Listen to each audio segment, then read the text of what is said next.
Hello student. पिछले video में हमने वलन के विभिन्न प्रकारों के बारे में पढ़ा था। इस वीडियो में हम भ्रंश का अर्थ और उसके प्रकारों के बारे में पढ़ेंगे और भ्रंश से उत्पन्न विभिन्न प्रकार की स्थलाकृतियाँ कौन कौन सी होती है। तो भ्रंश को मुख्यतः हम फॉल्ट्स कहते हैं, और जब दो विभिन्न प्रकार की प्लेटें एक दूसरे के विपरीत दिशा में गति करती है तो उससे धरातल मध्यवर्ती धरातल में तनाव उत्पन्न होता है, और उस तनाव बल के एक कारण ही भ्रंश जैसी घटनाएं होती हैं। तो फॉल्ट्स क्या होते हैं? देखिए, अंतर्जात बल द्वारा उत्पन्न क्षैतिज संचलन के कारण किसी भूखंड में तनाव एवं कभी कभी अत्यधिक संपीड़न होने पर सेलों में तनाव उत्पन्न होता है और उसमें दरारें या चटकनें पड़ जाती है। उन्हीं दरारों और चटकनों को हम जब दरारें और चटकनें बड़े पैमाने पर पड़ जाती है तो उसको हम भ्रंश बोलेंगे। जब छोटी छोटी दरारें बनेगी तो वो तो क्रैक्स कहलाएंगे, और जब वो दरारों का आकार बड़ा हो जाएगा तो उसको हम फॉल्ट बोलेंगे, यानी भ्रंश कहेंगे। तो भ्रंश उत्पन्न होने का मुख्य कारण क्या हुआ कि दो प्लेटों के विपरीत दिशा में गति करने के कारण मध्यवर्ती भाग में उत्पन्न तनाव के कारण धरातल पर चट्टानों में जो छोटी छोटी या बड़ी बड़ी दरारें पड़ जाती है, उन्हीं दरारों को हम क्या बोलेंगे? भ्रंश।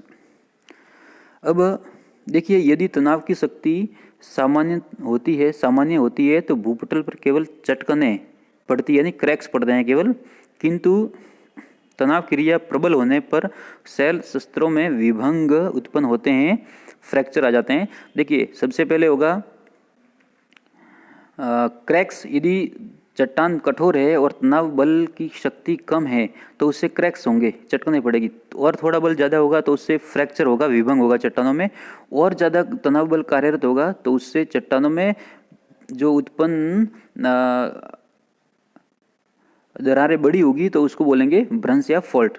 तो ये इसको हम आरोही अवरोही क्रम में दे सकते हैं कि सबसे यदि तनाव बल कम है तो चटकने, थोड़ा और ज़्यादा है तो विभंग या फ्रैक्चर पड़ेंगे, और ज़्यादा तनाव बल कार्यरत है तो धरातल पर भ्रंश उत्पन्न होते हैं। तो ये अब बल की सक्रियता के आधार पर इनको छोटे से बड़े रूप में रख सकते हैं कि पहले क्रैक्स होंगे, फिर फ्रैक्चर होंगे और फिर फॉल्ट पड़ेंगे, यानी चटकने, विभंग और फिर भ्रंश। तनाव मूलक संचलन अधिक तीव्र होने पर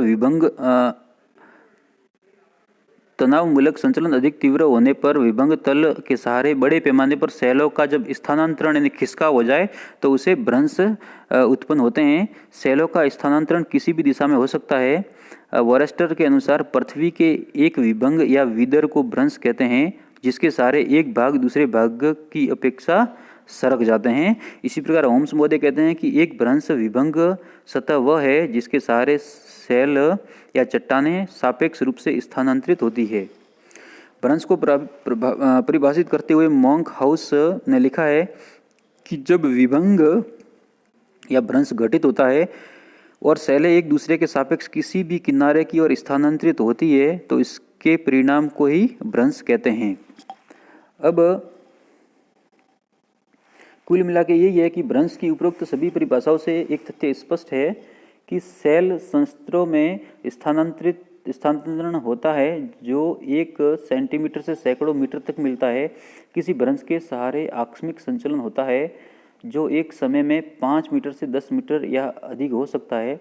कुछ दृष्टांतों में संचलन इतना मंद हो सकता है कि उसकी अनुभूति नहीं होती। अभिनव अध्ययनों को सूचित होता है ऐसे मंद संचलनों के परिणाम सामान्य हैं। भ्रंश वास्तव में भूपटल के निर्बल यानी कमजोर क्षेत्र को प्रदर्शित करते हैं, जहां पर अवसादी या परतदार जो चट्टानें होती है अत्यंत कमजोर होने के कारण उस क्षेत्र को निर्बल करती है, और वहीं ऐसी घटनाएं होगी जिसके सहारे दीर्घकाल तक संचलन होता रहता है। भारत में दामोदर, नर्मदा, सोन आदि नदियों में भ्रंशों के अनेक उदाहरण मिलते हैं। अब भ्रंशों के संघटक, जिस प्रकार वलन में हमने कुछ ऐसे पारिभाषिक शब्द पढ़े थे, इसी प्रकार भ्रंशन एक जटिल क्रिया है जो कभी कभी सरल दिखाई देती है। इसके स्पष्ट अभिज्ञान हेतु कुछ महत्वपूर्ण पदों की व्याख्या करना उचित है। सबसे पहले विभंग तल या भ्रंश सतह क्या होती है? यह वह सतह है जिसके सारे संचलन के फलस्वरूप सेलों का स्थानांतरण होता है। यह तल क्षैतिज, नमित, वक्राकार या अन्य किसी प्रकार का हो सकता है। इसे तल की अपेक्षा सतह कहना उपयुक्त प्रतीत होगा क्योंकि यह पर्याप्त दूरी तक कभी भी चिकना या सीधा नहीं हो सकता। इसी प्रकार एक होता है भ्रंश नति। यह एक कोण होता है जो भ्रंश सतह पर क्षैतिज तल के मध्य निर्मित होता है, उसको भ्रंश नति बोलते हैं। फिर उत्क्षेपित खंड भ्रंश सतह की दूसरी ओर के खंड की तुलना में ऊंचे भाग को उत्क्षेपित खंड या ऊर्ध्वापात पार्श्व कहा जाता है।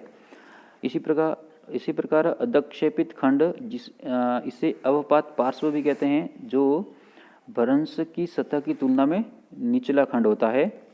शीर्ष भित्ति, भ्रंश की ऊपरी दीवार को हम शीर्ष भित्ति कहेंगे। पाद भित्ति यानी भ्रंश की निचली दीवार पाद भित्ति होती है। नतिलंब, एक भ्रंश का नतिलंब उसके क्षैतिज तल के साथ प्रतिच्छेदन द्वारा निर्धारित होता है। फिर उन्मन हेड, लंबवत तल के साथ भ्रंश तल के झुकाव को उन्नमन कहते हैं। यह नमन का पूरक होता है। इसका मान 90 डिग्री नमन कोण 90 से डिप के बराबर हो सकता है। इसी प्रकार एक होता है सर्पण। यह वह दूरी है जो दो चट्टान के संस्तर के दो क्षैपित खंडों के मध्य भ्रंश तल पर मिलती है। यह भ्रंश के नतिलंब के समानांतर कुल स्थानांतरण को प्रदर्शित करती है।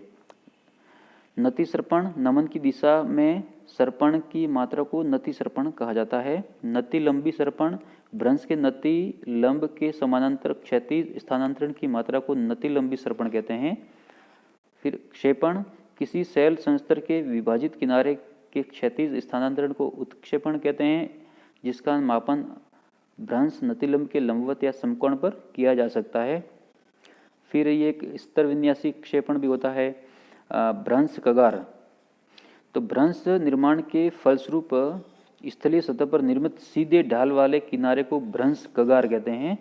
यानी कि जब भ्रंश की घटनाएं होगी तो एक भाग जब नीचे की ओर अवतलित या धंस जाएगा तो ऊपर उठे हुए भाग की जो खड़ी दीवार है, खड़ा ढाल है, उसको भ्रंश कगार कहते हैं। अधिक खड़े ढाल के कारण कगार कभी कभी भृगु या क्लिफ के समान होते हैं। आप समुद्री तटवर्ती क्षेत्रों में इस प्रकार के क्लिफ या भृगु के उदाहरण देख सकते हैं। दक्षिण भारत में जो भारत का पश्चिमी जो तट है उसके, जिसको हम पश्चिमी घाट भी बोलते हैं, ये भी एक भ्रंश कगार का ही उदाहरण माना जाता है। अगले वीडियो में हम भ्रंशों के प्रमुख प्रकार और उससे उत्पन्न होने वाले विभिन्न स्थलाकृतियों के बारे में पढ़ेंगे।